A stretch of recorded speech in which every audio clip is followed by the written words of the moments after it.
Yo, what's going on, snipers, and welcome to the conference finals of our Colorado Avalanche franchise mode, which is a throwback series in case you aren't used to the series yet. Anyways, we're up against the Detroit Red Wings, and these two teams have a really bombastic past with like tons of like fighting. Obviously, a lot of great talent as well between both teams, and they also have a couple championships each. Well, Detroit had like a lot during the '90s, like three, and then Colorado had one in '96, and then also one in '01. So, yeah, this should be a very good matchup for the most part. I'm gonna show you guys the Detroit Red Wings lines again. I'm not gonna go really much in depth with it because I showed you in last episode, but yeah, they just got a really deep team. Like, as you can see, their offense, nobody below an 82 overall, which definitely beats out us, even though nobody on our team is below an 80. And then defensively, they're pretty strong as well because they got three really good defensemen and then three defensemen that just make really solid like plays as well. Like, Krupp's a really solid defensive defenseman. He actually won the cup with the '96 Avalanche. And then you also got Aaron Ward, who's a pretty solid defensive defenseman as well.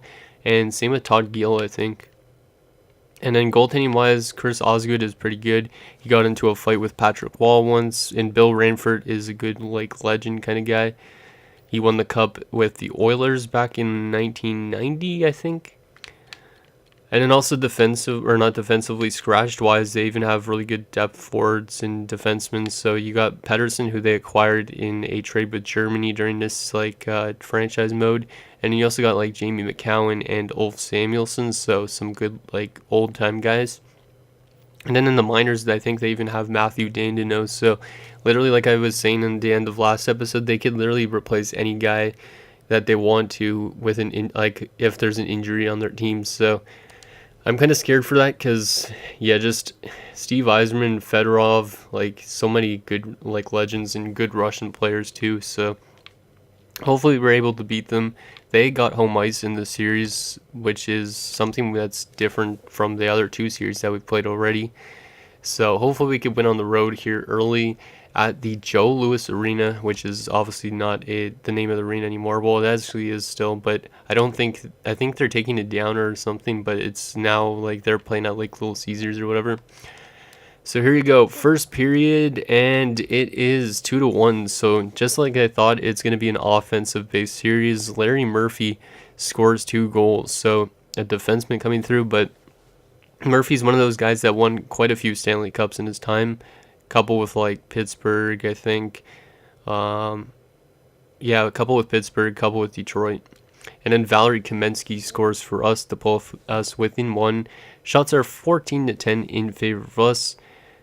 Second period, and we have tied the game at 2. There you go. Peter Forsberg beats Chris Osgood, and we have the shot advantage by quite a bit, 27-19. So Osgood's keeping his team in this game.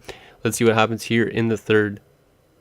We're also going to look and see if there was any fights eventually too, because I'm curious on if there's any guys that actually fought each other. Like, I'm pretty sure Lemieux and McCarty have some history. I can't remember who also fought each other, Shanahan and stuff. Like, Patrick Wall and Osgood would be funny if that somehow happened, but I know goaltending fights don't happen in simulation. And we're going to overtime in game number 1, so pretty tight series. Shots are 36-28 in favor of your Avalanche. Come on, boys, let's solve Osgood. He's the only reason they're in this game. Halfway through this first overtime period, and they have a power play, but we kill it off. Final 10 minutes of this first OT. Come on, somebody come through. Sakic, Forsberg. We don't have Rob Blake yet. Eventually, we're going to have to bring in Rob Blake, I think. And it's 2-2 after 1. Shots are 46-34 in favor of us, but we only have 2 goals. So, yeah, Osgood's definitely keeping them in this. Come on, boys, get the OT winner here. OT number 2, and they're going to win it. God damn it. And it's Steve Yzerman, who is probably my favorite all-time player because he went to my high school as a kid in the 80s. And my uncle actually played like football with his brother, but frick, Detroit takes game 1 on their home ice. So Kamensky got our goal from Sakic and Fleury, and Forsberg from Fleury and Sakic. So once again, the top line contributing for points. Osgood gets first star, not a surprise. Murphy the second star, 2 goals, and Stevie Y with 1 goal gets the third star. Okay, so hopefully we could get a win here in Detroit at least. That way we could maybe take a 3-1 series lead if we could win both games on home ice. I know Detroit's going to definitely press hard in this, so hopefully we could get the W. Come on, boys. You could do this. We're younger than Detroit is. Detroit's an older veteran team. First period, and it's 1-0 Detroit. God damn it. And it's Igor Larionov. Larionov's pretty underrated in a sense because I think he had like quite a few points in his career, and even though he started like his career late, he played like for quite a long time. Shots are 8 apiece, and it is 1-0 Detroit. Come on, guys. We need a goal here in the second. Oh my god, and then it's 2-1. Okay, well, that's fine. I thought it's a 3-1 from first. Fedorov makes it 2-0, but Joe Sakic for us answers back, and it's a 2-1 game. Shots are 24-18. Come on, boys. We need to tie this up. We've not been that solid offensively in the series so far. Come on, we need a tying goal. Somebody, Forsberg. Oh, Kirk Maltby makes it 3-1 for Detroit. And it looks like we're going to draw both games in Detroit, which is not really a surprise because they're a really good team when they play on home ice. And it's 3-1 final. Yeah, our offense is kind of dried up a bit. So our goal was Sakic from Lemieux and Avalanche. Hopefully we could bounce back on home ice. I know we just dropped 2 in Detroit, but hopefully we could play really good on our own home ice. And this series may be one of those ones that go to a game 7. Because it should be pretty tight for the most part. If my simulation is accurate. Toronto currently has a 2-0 lead on the Flyers, so that's kind of interesting. Toronto might actually go to the Cup Finals, which could have technically happened in 98-99 because they did get to the conference finals against Buffalo, I think. But then they lost, obviously, because Buffalo faced Dallas for the Cup. So here we go, game number 3. I'm not going to change anything yet. I feel like this team could still win a game on home ice at least. Hopefully we do, because or else this series might be close to coming to an end. First period, and it is scoreless. There you go, Patrick. Shots are 13-9 in favor of Detroit, but nobody has solved the goalies yet. Second period, oh my god, 2-0 for Detroit.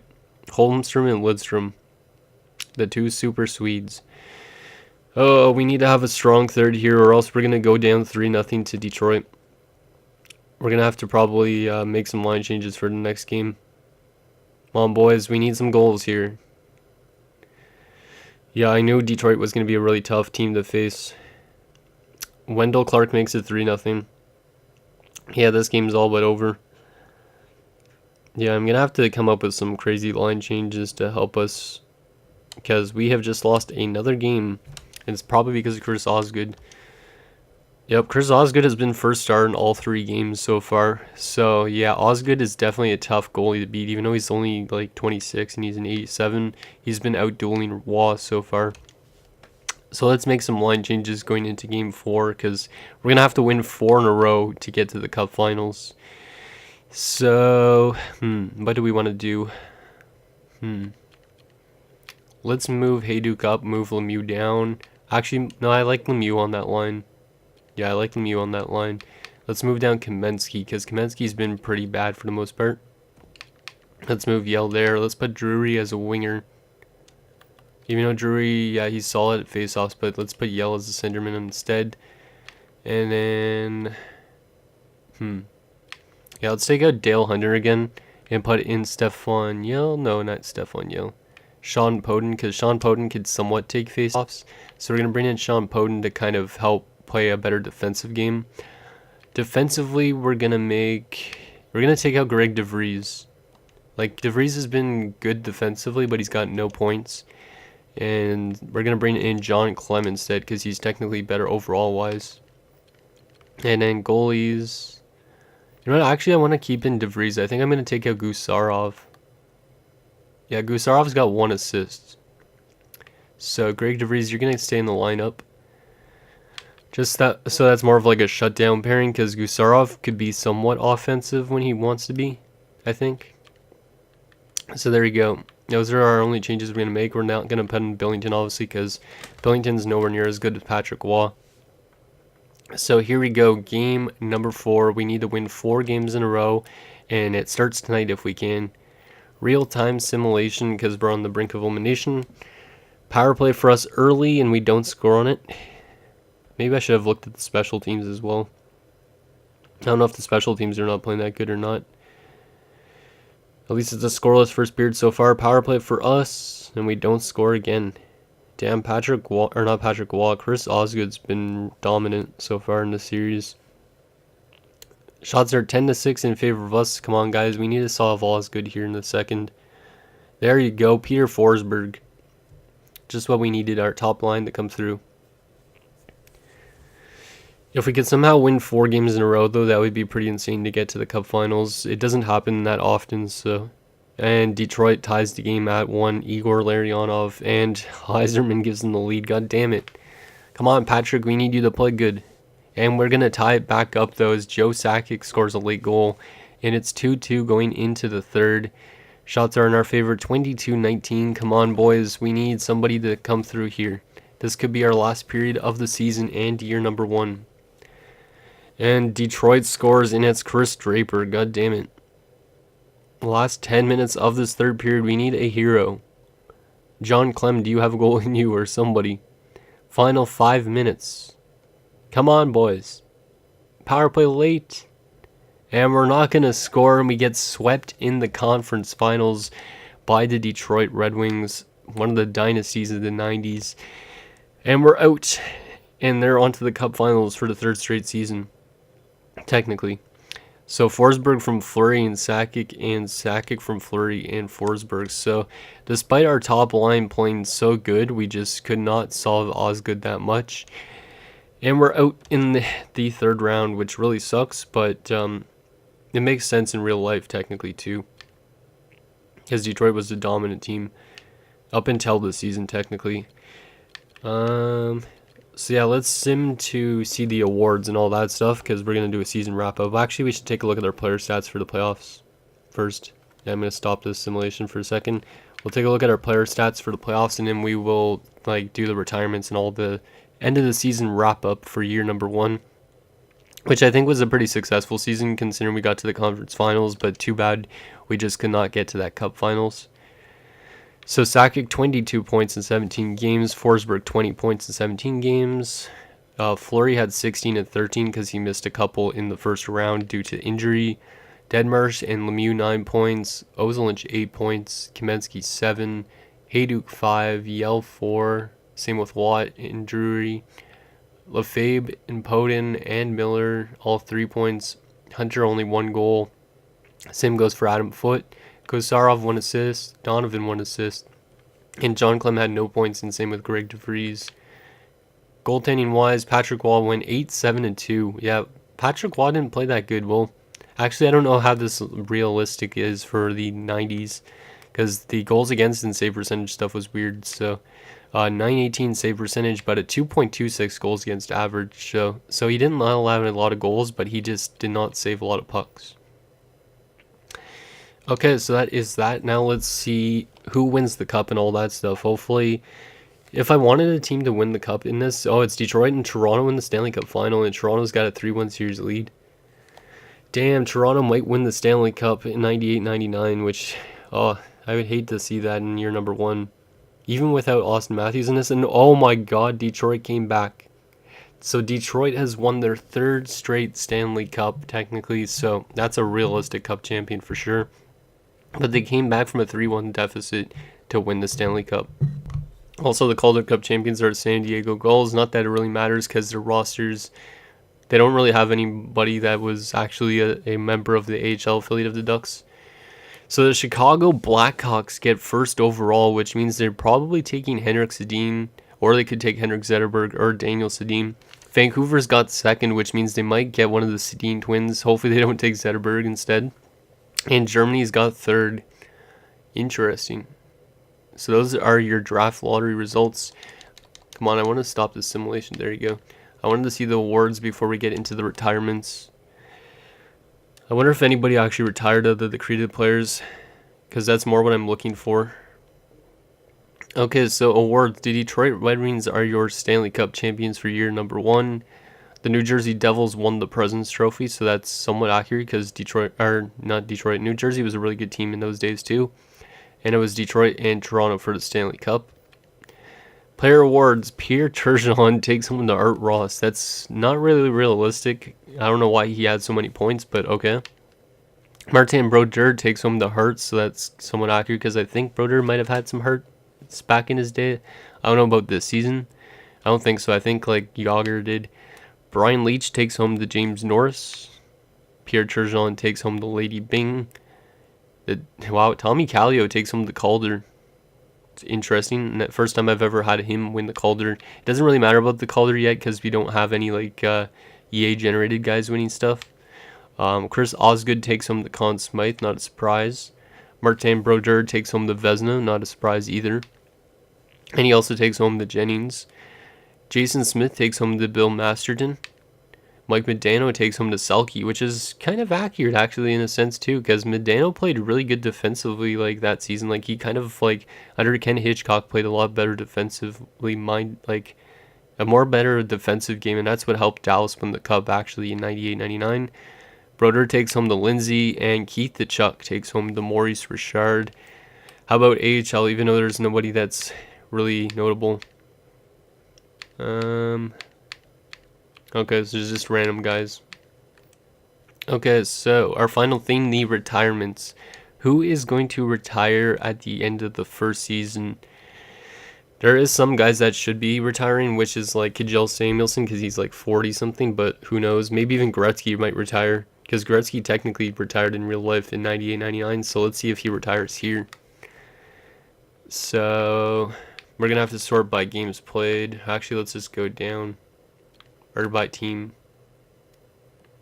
We might not have had any created players retired yet. Yeah, no created players retired yet. So Gretzky's going to come back for another year, which is not something that actually happened. So it was just a bunch of free agent guys that retired this year, so nobody super important.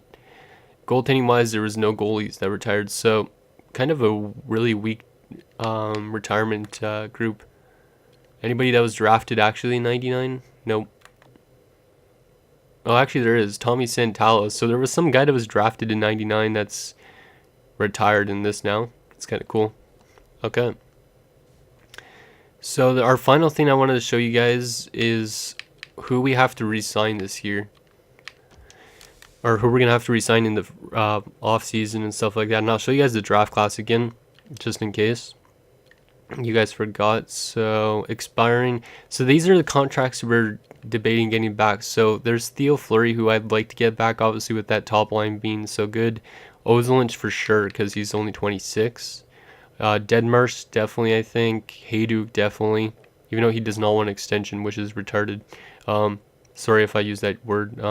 Kamensky, I think I might let go. Chris Drury, I definitely want to get back. Lefebvre, I want to kind of get back. Same with Miller, Clem. There's a lot of guys. Like, if there's anybody that you see that I should just let go of, let me know, so I know for the next episode. Craig Billington's another guy that we might let go and find a better backup.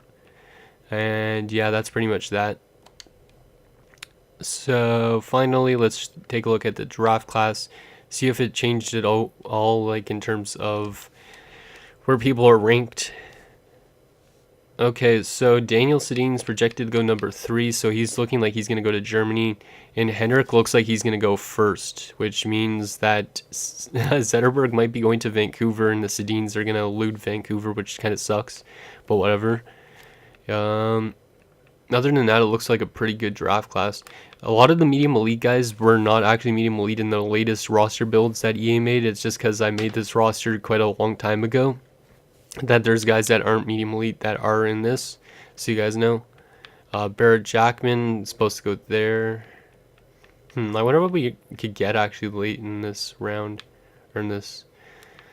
We could always go after, who do we want to go after? There's also this Riddle guy, top 6. I don't know where we're going to be drafting, probably late. Maybe this Culp guy, he's a low elite.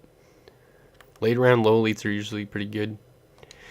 Anyways, let me know what you guys think with that. Hopefully we could pick up some good youngsters to eventually play with, like Sakic and Forsberg and whatnot. But let me know what you guys think, and I'll see you guys next time.